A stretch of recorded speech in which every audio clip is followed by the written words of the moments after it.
So day 3 begins with this right here as I am getting ready to start putting the end on the Zerk fittings and lubricating up all of my new components before I put all the brake components back on and try to get the tie rods to where they're pointed at least somewhat straight forward while the wheel is forward. I ain't gonna get it perfect by any means, but I can get it close, alright? I'm gonna try to anyway, and we'll see what we end up with. Alright, so we officially have one tire on, but I can tell just by looking down on it, it ain't pointing straight right now. So we're about to show you how I'm gonna fix that. Actually, I'm about to show you how I'm gonna fix that, not we. There's no we here, there's only me here. Okay, so let's do it. Tie rod ends are separated or brought together by this center link. Well, okay, that's the center link. We're not talking about that center link here. This piece here is the part that makes the spindle move without actually turning the steering wheel, because the steering wheel is locked right now. So I'm gonna turn this thing and you're gonna watch the tire move.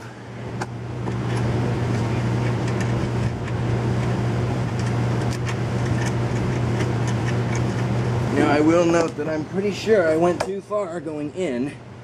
That was mostly because I just wanted to show you what I'm doing here. So, that's how that works. That's how an alignment works. They go in and they move that thing and make the wheel go the right direction. And actually I still need to go in some, but we're just going to do that off the camera. This side has the brake rotors and pads in place. I just need to put the wheel on, and then I can also do the same thing on this side, because right now this side looks to be pointing way right. And as you can see, the screws in the middle are shoved way in there, so I can see that being the case. This one needs to be rotating this way. And I'm going to need a pair of channel locks to do that, because apparently my dad tightened them up a little bit too tight when he was messing with it last night. Go figure, right? Alright, so now we're under the back of the truck, and I'm going to go ahead and replace these shocks too, because they're probably just as shot as the ones in the front were. So I got two 21mm hex heads here and two 15s up here that I got to hold each side of. And it's not going to be fun on this one, but at least that one should be a little bit easier over there. I've always thought it was kind of weird how they swap sides, like that one goes that way and this one goes this way. I've always thought that was rather weird, but it's that way on pretty much all the pickups I've ever seen. But anyway, let's do it.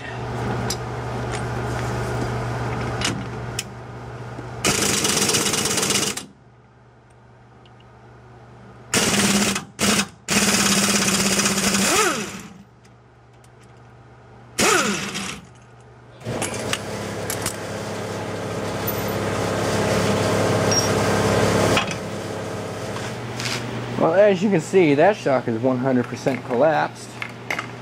It's shot too. Go figure. So now, I got my new sensor track ready to go in. And this is actually kind of fun, because you got to time it just right. With this being held together the way it is, you got to cut it. And then you got to guide it to the right location at the right time. Or you gotta figure out a way to compress the shock to get it to move in the right direction. And let me tell you, I had to do that one time on the Blazer. Not fun. So, first thing I gotta do is bolt it into the axle housing, and that part is easy. Oh, and when I said these up here were 15s, I was totally wrong. They are 13mm bolts. Even though I'm not certain on them being exactly 13mm. Ooh, something wants to get me upheld.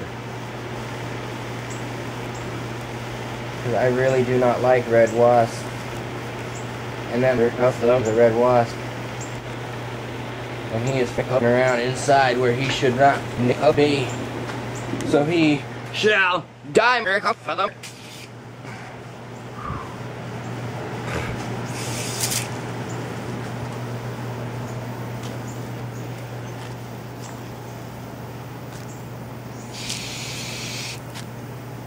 die. A couple of them. No flying away for you this time. So, first things first, gotta get the lower in. That is easy. Oh, we gotta get it in the right angle first. Okay, fine.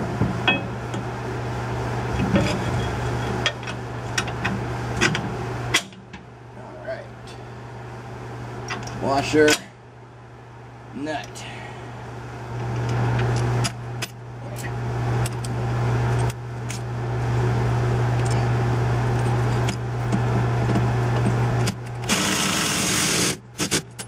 Bottom is in.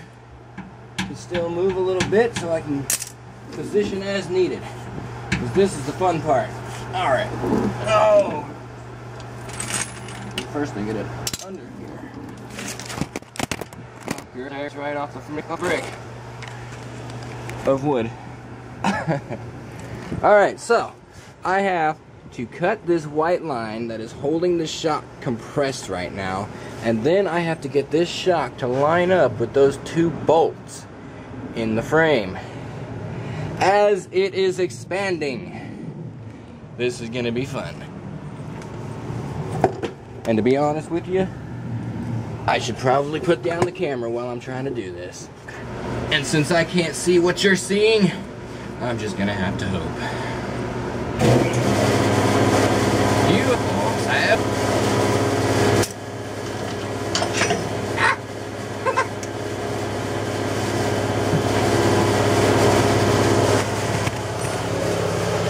Well, I got one bolt to go into the right hole. The other one pushed out a little bit and knocked my wrench off, so the wrench is over here now. Oh well. Alright, well that's half of what I can do at least. The other one, I can cinch this one down, that'll line it right back up where it needs to be, so that's great. So now I'm going to do that and then get this white thing out of my way. This shock expanded pretty quick, so obviously it's a lot better than that one. Yay! As you can see here, this one's going to be a heck of a lot easier to get to. Both the back nuts, or actually these are the bolts and that's the back nuts. But I already got the bottom one out, and there's a freaking emergency brake lit cable mount that goes onto this one I didn't even know about, so that's great. That's another thing for me to remember to put back on that I'll probably forget to put back on, so I'm going to get these 13s out and then I'm going to put the new shock in and it's going to be great.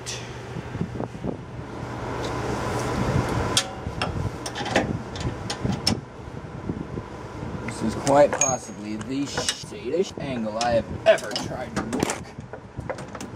Oh, and of course the hose is in the way. I mean, for the move.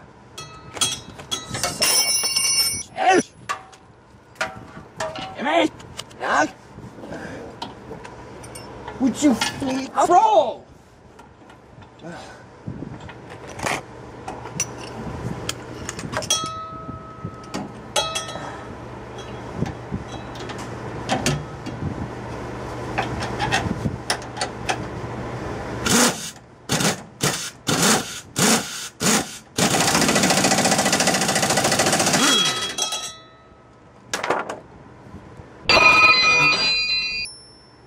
This is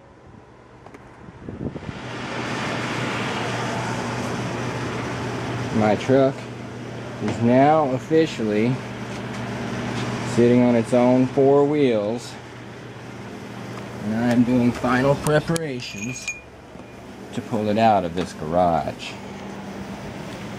Just making sure I'm not going to run anything over,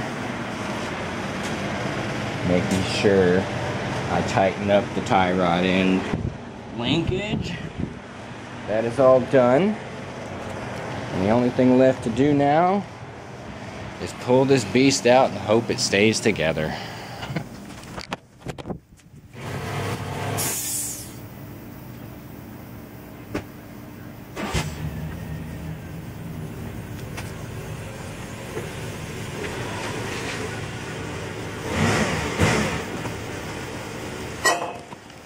Well, at the very least, it is running. Wow, what a mess I made in here. What a god-awful mess. I'm gonna put all the kick panels and everything back under there eventually, but I just don't feel like it right now. Right now, I just want to make sure this thing's gonna drive. It's definitely not aligned by any means, but if it can make it around the block, I can test the power steering and make sure it's at least functioning.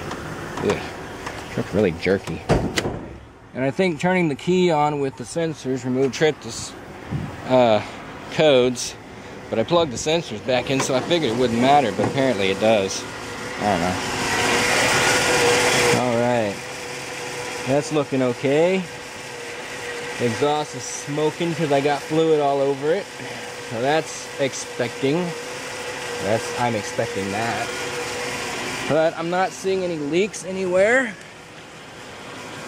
I'm not gonna see anything there.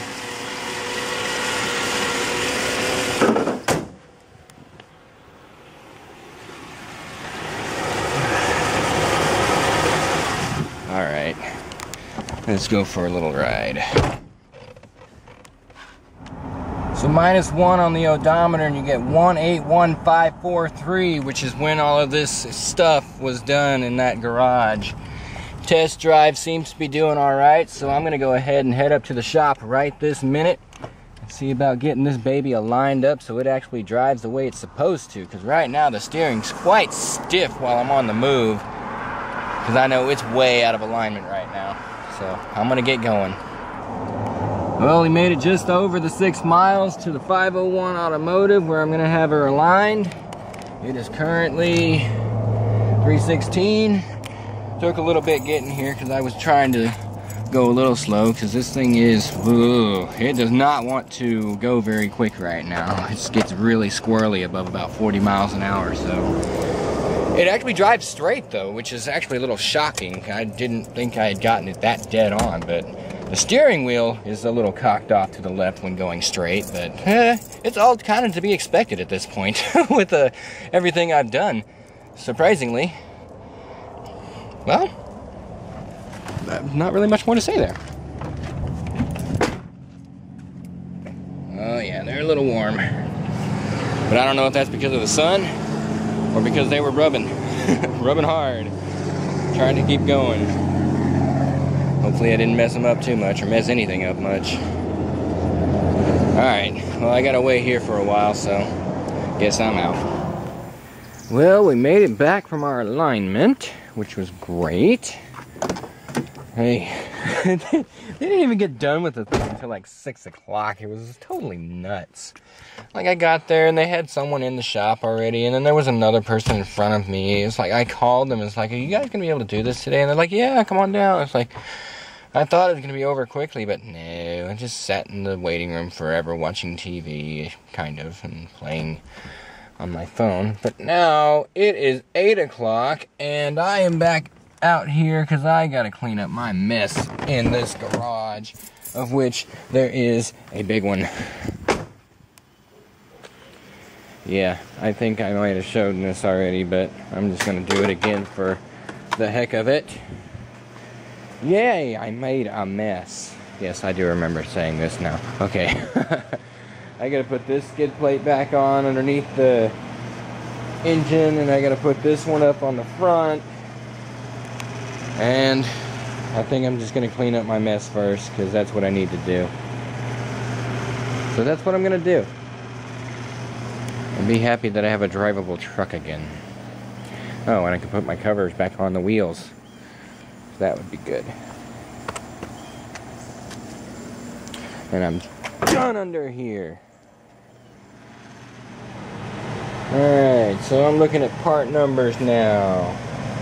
We have 37130 for front shocks, 37044 for rear shocks, K6477 for ball joint lowers, K6292 for upper ball joints, K6447 for the idler arm, 6335 for the pitman arm, ES2838RL for a tie rod end, and ES2838RL. Oh, my bad. 236RL. Yeah, whatever.